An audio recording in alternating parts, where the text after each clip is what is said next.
Evening ఇంటికి వచ్చాక నా మైండ్లో ఒకటే రన్ అవుతుంది. రేపు ఎలా అయినా చెప్పాలి. కొన్ని లైన్స్ ఆలోచించాను, నాకు నువ్వంటే ఇష్టమని. కానీ చెప్పడం ఈజీ కాదు. మళ్ళీ అనుకున్నా చెప్పకూడదని. ఇంట్రోవర్ట్ మైండ్ అంటే ఇలానే ఉంటుంది. చెప్పాలని ఉంటుంది, కానీ భయంతో చెప్పలేం. ఇంకో డౌట్ కూడా ఉంది, ఒకవేళ చెప్తే ఉన్న ఫ్రెండ్షిప్ కూడా పోతుందా? అది మాత్రం ఇంకా ఎక్కువ భయం.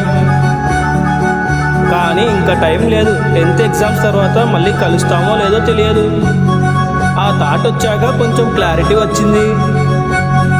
ఈరోజు నేను చెప్తా. ది డే నెక్స్ట్ ఎపిసోడ్ చూడాలంటే సబ్స్క్రైబ్ కొట్టి కామెంట్ పెట్టు.